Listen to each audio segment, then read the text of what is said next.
வண்டியை ஓட்டிட்டு இந்த ரூட்ல போனோம்னா நம்ம டெஸ்டினேஷனை கூட்டி போயிடலாம் அப்படின்ற மாதிரி ஒரு டிரைவர் வந்து பின்னாடி பயணியில உட்கார வச்சுட்டு பஸ்ல கூப்பிட்டு போறாரோ, ஸோ அதே மாதிரி ஒரு கிளாஸ் ரூம் செட்டப் அப்படின்றது யூபிஎஸ்சியோட நீடு, உங்களுடைய டேலண்ட், இது ரெண்டையும் பிரிட்ஜ் பண்ற மாதிரியான விஷயங்களை வந்து கிளாஸ் ரூம் செட்டப்ல வந்து பண்ணி கொடுப்பாங்க. ஸோ இது வந்து ஒவ்வொரு இன்ஸ்டிடியூஷனுக்கும் அங்க இருக்கக்கூடிய ஃபேக்கல்டிஸோட அந்த அனுபவங்கள், அவங்களோட யூபிஎஸ்சியோட ஸ்டேஜஸ் அனுபவங்கள், பிலிம்ஸ் மட்டும் முடிச்சிருக்காங்களா, இல்ல மெயின்ஸ் மட்டும் முடிச்சிருக்காங்களா, இல்ல இன்டர்வியூ போயிட்டு வந்திருக்காங்களா, எத்தனை டைம் இன்டர்வியூ போயிட்டு வந்திருக்காங்க, இதெல்லாம் பொறுத்து மாறி இருக்கும்.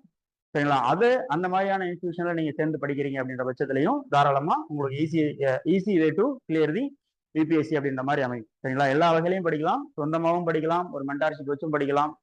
ஓகேவா? கிளாஸ் வந்து ஆன்லைன்ல இப்பெல்லாம் வந்து பார்த்தீங்கன்னா டெக்னாலஜி இம்ப்ரூவ் ஆயிடுச்சு, ஆன்லைன்லயும் படிக்கலாம்.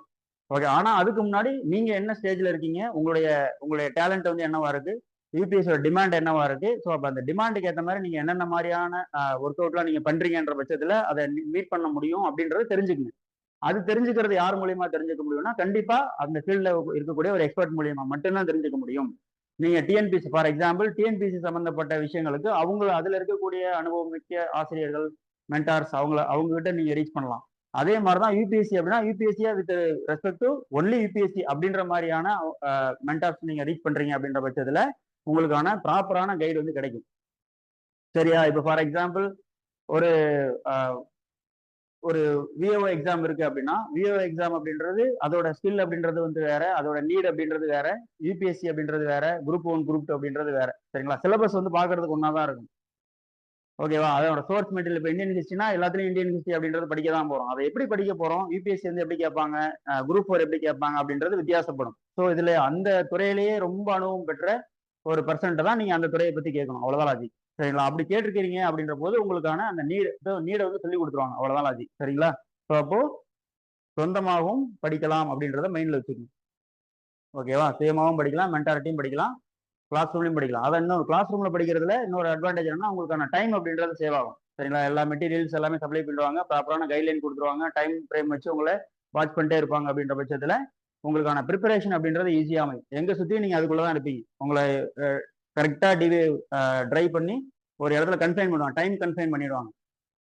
டைம் கன்ஃபைன்மெண்ட், இந்த நேரத்தில் இதெல்லாம் முடிக்கணும் அப்படின்னு சொல்லும் போது நீங்களும் அந்த டார்கெட் வச்சு முடிப்பீங்க. உங்களுக்கு அந்த புரிதல் அப்படின்றது ஈஸியா இருக்கும். ரெண்டாவது, கிளாஸ் ரூம் செட்டப்ல வரும்போது நீங்க பியர் குரூப்ஸ் கூட நீங்க மிங்கிள் ஆவீங்க. உங்களுடைய ஃப்ரெண்ட்ஸு, ஓகே, ரூம் மேட்ஸ் கூட மிங்கிள் ஆகும்போது அந்த ஒரு விஷயம் சின்ன சின்ன விஷயங்கள் தெரியல அப்படின்ற போது நீங்க அவங்க கூட டிஸ்கஸ் பண்ணும்போது நீங்க அதே ஃபீல்டுக்குள்ள தான் இருப்பீங்க.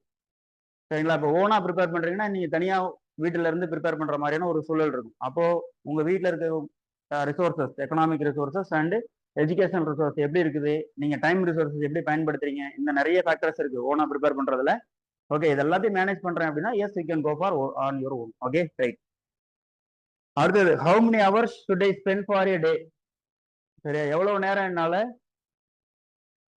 ஓகே, ஸோ அடுத்து 7th question, how many hours should I spend for a day? Okay okay, ஒரு நாள்ல எவ்வளவு நேரம் வந்து நம்ம யூபிஎஸ்சிக்காக படிக்கணும் அப்படின்னு சொல்லி கேட்டிருக்காங்க. எவ்வளவு நேரம் படிக்கணும்? சரியா? இது வந்து ரொம்ப எவ்வளவு அப்படின்றது ஒரு குவான்டிட்டி அப்படின்றது, டைம் அப்படின்றது ஃபார் எக்ஸாம்பிள் ஒரு 2 மணி நேரம் 3 மணி நேரம் அப்படின்னாலும் அந்த எஃபிஷியன்சி அப்படின்றது உங்களுக்குள்ள எப்படி இருக்கு? எஃபிஷியண்டா படிக்கிறீங்களா? நீங்க எஃபிஷியண்டா உங்களால ஃபார் எக்ஸாம்பிள் புத்தகத்தை வச்சுக்கிட்டு எத்தனை பேர் வந்து அவுட் ஆஃப் ஃபோக்கஸ்ல இருக்கீங்க? நீங்க யோசிச்சு பாருங்க. உங்களோட செயலை நீங்க ஒருவேளை 1 மணி நேரம் படிக்கிறீங்கனாலுமே அந்த 1 மணி நேரம் எந்த அளவுக்கு ஆர்வமா அதை பாக்குறீங்க? ஒரு திரைப்படம் பார்க்கக்கூடிய அந்த ஆர்வம் அப்படின்றது இன்னைக்கு இருக்கக்கூடிய மாணவர்கள் மத்தியில புத்தகம் படிக்கிறதுல கம்மியா இருக்கு.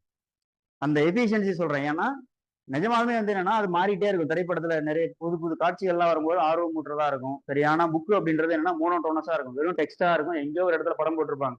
அதுவும் 6th புக்ல தான் அதிகமா படம் போட்டிருப்பாங்க. போக போக படத்தெல்லாம் குறைச்சு டெக்ஸ்ட் அதிகப்படுத்திடுவாங்க. அப்ப என்ன பண்ணணும்னா, இப்போ மூவியில வந்து நமக்கு ரெடிமேடா காட்டிடுவாங்க. ஒரு ஃபிளைட் வருது அப்படின்னா அதை அழகா காட்டுவாங்க. ஓகே, அதை நம்ம பார்த்துக்கலாம், அதை ரசிக்க முடியும், மியூசிக்கோட இருக்கும். ஆனா புக் வந்துட்டு அப்படி கிடையாது. புக் வந்து நமக்கு சுத்தி என்ன சவுண்டு கேட்குதோ அதான் பேக்ரவுண்ட் மியூசிக் நமக்கு.